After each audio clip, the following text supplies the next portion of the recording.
Ravindra Mahanti R K farming को आपण मानक स्वागत जनाऊँगी। आपण मानक आज मु बोईतालु गछ लगेबार प्रोसेस एवं बोईतालु चाष विषय में आपको किसी जनइबी। आसतु जदि आपन को यही बोईतालु लगेबार प्रोसेस आपन भल लगे आपण मान दयाकोरी यहाँ शेयर करेंगे, सब्सक्राइब करेंगे और लाइक करेंगे और कमेंट बॉक्स में जनइबे आपन को केमिति बोईतालु चाष विषय लगुच। तेणु आसन देखा बोईतालु चाष केमिति करा जाए।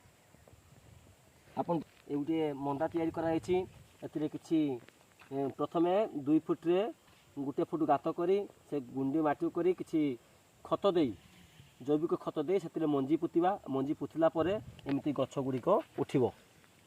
एमती गछ उठिबार प्राय 15 दिन पर आम कौन करवा देखा ताको सार प्रथम सार देबा।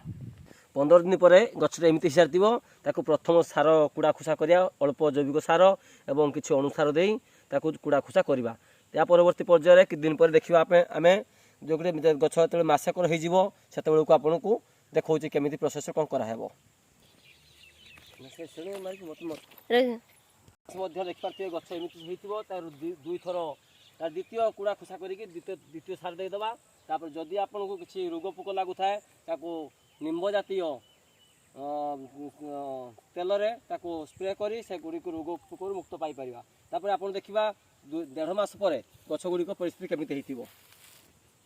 1.5 मास मध्य गछ गुड़ी एमती हो सारी आप देखुए जो सियाली कराई पटाड़ी कराई पटाड़ 2 पाखरे 2टी मंदार लगाई जहाँकि ए मंदार लगी गछ गुड़ी एपट को मार और सेपट माड़ी लगा गछ गुड़ा एपट को मार जद्वारा कि नाव रही आम पा मढ़ा सहित यही नाली साहाय्य आम कौन अणु विष कि हर्मोन जातीय स्प्रे करने सुविधा हम ताद्वारा आम लटा गुड़िक मारिबा ना गछ गुड़िकर किसी क्षति पहुँचब ना।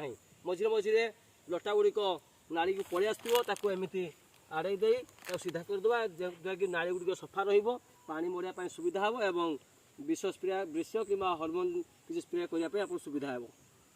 देखा तापर आपन को गछ 2 मास मध्य केमिति परिस्थिति आसुची।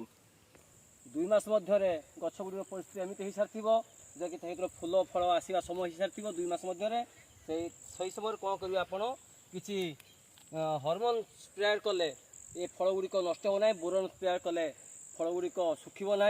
एमती प्रोसेस आपण मैंने बोईतालु चाष करेंगे।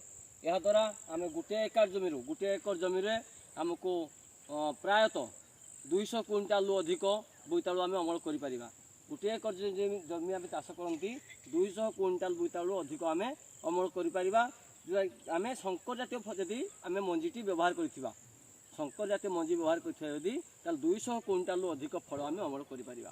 जदि आपण को मो बोईतालु चाष भल लगु थाए आपण किसी टिप्स चाहू था मो पाखु जानापी ताहले मोर ये मोबाइल नंबर आपण लिखि रखु 9178 478 171 ये नंबर आप मो सहित जोगाजोग करेंगे। बोईतालु चाष विषय आपको मुझे कहीपरि जदि आपन को भिडियो भल लगुए आप दयाकोरी यहाँ शेयर करेंगे, सब्सक्राइब करेंगे एवं लाइक करेंगे और कमेंट बॉक्स में आपको केमी लगे मत जनइबे। रोची नमस्कार, जय जगन्नाथ।